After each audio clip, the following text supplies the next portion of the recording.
Export business हो या domestic business हो, फाइनेंस की या फंड की जरूरत तो सबको होती है।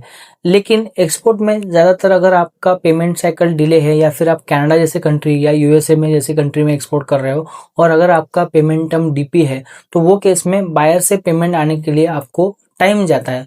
तो वो केस में सप्लायर अगर आपसे पैसा मांगता है तो वहां पे फाइनेंस का थोड़ा सा फंड का क्रंच आ जाता है। इसीलिए इस वीडियो में आज हम लोग बात करेंगे एक्सपोर्ट फाइनेंस के बारे में। यहाँ पे मैं आपको एक दो ऐसे सीक्रेट टेक्निक्स बताने वाला हूँ जिसका यूज करके आप इमीडिएटली फंड अरेंज करवा सकते हैं। जी हाँ दोस्तों, इसी को ही बोलते हैं प्री शिपमेंट और पोस्ट शिपमेंट फाइनेंस। अभी प्री शिपमेंट फाइनेंस और पोस्ट शिपमेंट फाइनेंस ये दोनों टर्म्स अलग अलग है, इनके रिक्वायरमेंट भी अलग अलग है और क्राइटेरिया भी अलग अलग है। तो आप डिटेल तक देखना तो आपको यहाँ पे समझ में आ जाएगा। सबसे पहले हम लोग बात करेंगे प्री शिपमेंट फाइनेंस के बारे में। अभी नाम सुन के ही आपको पता लगा होगा कि प्री शिपमेंट का मतलब क्या है, कि शिपमेंट होने से पहले जो फाइनेंस आपको मिलता है बैंक की तरफ से, उसको हम लोग प्री शिपमेंट फाइनेंस बोलते हैं। अभी ये कैसे वर्क करता है, इसको हम लोग एक डिटेल एग्जाम्पल के साथ में समझते हैं। मान के चलो कि आपको बासमती राइस का ऑर्डर आया है यूएसए से, ठीक है। अभी ये केस में क्या है कि आप वो कस्टमर के साथ रेगुलर शिपमेंट कर रहे हो, तो कस्टमर ने बोला कि मैं एडवांस नहीं दूंगा, डीपी पेमेंटम पे हम लोग काम करते हैं। डीपी पेमेंटम का मतलब क्या हो गया कि आप यहाँ से शिप करोगे, फिर वो मटेरियल वहां पे जाएगा, डॉक्यूमेंट भेजे जाएंगे और डॉक्यूमेंट मिलने के बाद फिर जो है वो आपको वहां पे पेमेंट मिल जाएगा। इसमें करीब करीब 15 से 20 दिन का टाइम जाता है। तो यहाँ पे अगर आपको इमीडिएटली फाइनेंस अवेलेबल करना है, या फिर मान के चलो कि आपको बासमती राइस का ऑर्डर आ गया है, लेकिन बासमती राइस या फिर जो मटेरियल है वो परचेस करने के लिए आपके पास पैसे नहीं है, तो वो केस में क्या कर सकते हैं। जी हाँ दोस्तों, वो केस में हम लोग प्री शिपमेंट फाइनेंस का इस्तेमाल कर सकते हैं। क्या करना है आपको कि बायर का जो ऑर्डर कंफर्मेशन आया है, वो order confirmation plus sales contract, ये दोनों चीजें आपको बैंक में सबमिट करनी पड़ती है। तो बैंक आपका ट्रैक रिकॉर्ड चेक करने के बाद, आपका पूरा एक्सपोर्ट हिस्ट्री चेक करने के बाद जो है वो बैंक आपको जो आपका सेल्स कॉन्ट्रैक्ट बना है उसके अगेंस्ट 80% टू 90% आपको वहां पे फंड अरेंज करवा के देती है। मतलब दोस्तों, आपने मटेरियल भी परचेस नहीं किया है, शिपमेंट नहीं किया है, कुछ नहीं किया है, ओनली सेल्स कॉन्ट्रैक्ट और आपका ऑर्डर कंफर्मेशन, ये दोनों के बेसिस पे आपको जो है वो बैंक यहाँ पे फंड अरेंज करवा के दे सकती है। इसे कई बार हम लोग पीसीएफसी भी बोलते हैं। पीसीएफसी का मतलब है कि packing credit finance. Packing credit का मतलब क्या है कि आपको raw material, packing material, logistic, ये सारे कॉस्टिंग के लिए आपको जो फाइनेंस अवेलेबल करवा के देती है उसी को हम लोग पैकिंग क्रेडिट या प्री शिपमेंट फाइनेंस बोलते हैं दोस्तों।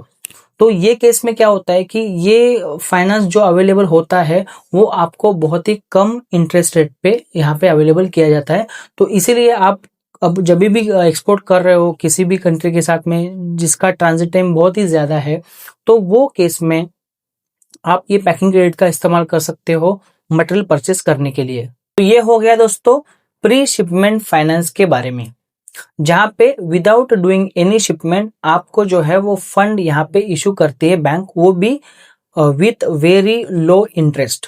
तो ये जो पैकिंग क्रेडिट रहता है या फिर जिसको प्री शिपमेंट फाइनेंस बोलते हैं, वो आप 60 डेज टू 90 डेज के लिए ले सकते हो, डिपेंडिंग अपॉन योर रिक्वायरमेंट और आपका बायर का पेमेंट कभी आ रहा है उसके बेसिस पे आप ले सकते हो।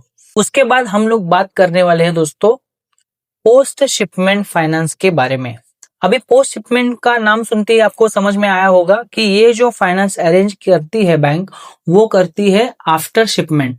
इसका मतलब क्या है दोस्तों कि मान के चलो यहाँ पे आपको वापस एक बार कनाडा से एक शिपमेंट का ऑर्डर मिला है स्पाइसेस का, आपके पास मटेरियल परचेस करने तक का फंड अरेंजमेंट है, आपने शिपमेंट भी किया, लेकिन बायर जो बोलता है कि वहां पे कार्गो पहुंचने के बाद जो है वो आपको पैसा देगा। तो अभी कनाडा, अगर मैं बात करूं इंडिया टू कनाडा का, तो ट्रांजिट टाइम करीब करीब 40 दिन है। तो 40 दिन आपका जो पैसा है वो अटक जाएगा वहां पे। लेकिन अभी आपको जो है वो फंड की जरूरत है, क्योंकि आपको सप्लायर को भी पेमेंट करना है या फिर शिपिंग कंपनी को पेमेंट करना है और बहुत सारे खर्चे रहते हैं। तो वो केस में अगर आपको वो फाइनेंस अवेलेबल करना है तो उसको ही हम लोग बोलते हैं दोस्तों पोस्ट शिपमेंट फाइनेंस। इसको बोलते हैं। इसको कभी कभी हम लोग बिल डिस्काउंटिंग भी बोलते हैं। इसमें क्या होता है दोस्तों, आपका invoice, packing list, sales contract, bill of lading और सारे जो शिपिंग डॉक्यूमेंट है वो ओरिजिनल डॉक्यूमेंट आपको सबमिट करने पड़ते हैं बैंक के अंदर। एक बार बैंक ने वो सारे डॉक्यूमेंट सबमिट कर दिए, बैंक उसको वेरीफाई करती है, वो डॉक्यूमेंट जेन्युइन है कि नहीं उसका जेन्युइनिटी चेक करती है, और उसके बाद जो है वो आपको 80 to 90% ऑफ इनवॉइस वैल्यू, जो भी आपका इनवॉइस वैल्यू है, तो उसके ऊपर आपको 80 to 90% जो है वो आपको with very minimum interest rate आपको फाइनेंस प्रोवाइड करती है। इसका मतलब क्या होगा दोस्तों कि आपको बायर से पेमेंट आने की वेट करने की भी जरूरत नहीं, और यहाँ पे आपका जो फंड का रिक्वायरमेंट था, फंड का क्रंच था, वो भी यहाँ पे दूर हो गया।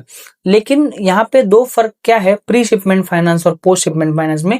प्री शिपमेंट में तो आपको ऑलरेडी फंड मिल चुका है, तो वो फंड यूज करके आपको वो सब चीजें परचेस करने के बाद ही आपको शिपमेंट करना है। लेकिन पोस्ट शिपमेंट में बिल्कुल इसके उल्टा होता है, पहले आपको शिपमेंट करके डॉक्यूमेंट सबमिट करने हैं और उसके बाद जो है वो आपको यहाँ पे जो फंड है वो आपको मिल जाता है।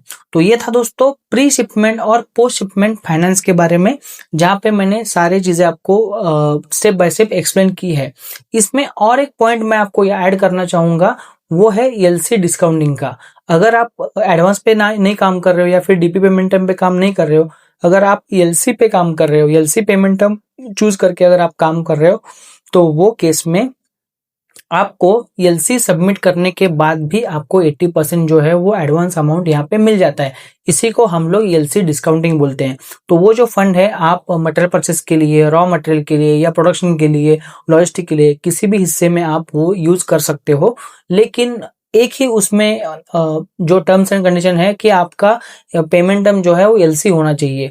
अगर एलसी पेमेंट टर्म पे आप नहीं काम कर रहे हो तो आप पोस्ट शिपमेंट या प्री शिपमेंट, मतलब पैकिंग क्रेडिट या फिर बिल डिस्काउंटिंग, ये दोनों चीजों का इस्तेमाल करके आपकी फाइनेंशियल नीड को फुलफिल कर सकते हो। तो ये था दोस्तों pre shipment and post shipment finance के बारे में। आई होप कि मैंने सारी चीजें आपको कवर कर दी है, क्लियर कर दी है। फिर भी आपके मन में कोई डाउट है, कोई क्वेरी है, तो नीचे कमेंट में जरूर बताना, मैं उस क्वेरी का भी जवाब देने की कोशिश करूंगा। और हाँ, अगर आपको लगता है कि कोई और प्रोडक्ट है जिसके ऊपर मुझे वीडियो बनानी चाहिए, तो नीचे कमेंट में जरूर बताइए, मैं उस टॉपिक पे भी वीडियो बनाऊंगा सिर्फ आपके लिए। मिलते हैं नेक्स्ट वीडियो में, तब तक के लिए एक्सपोर्ट करते रहिए और आगे बढ़ते रहिए। जय हिंद।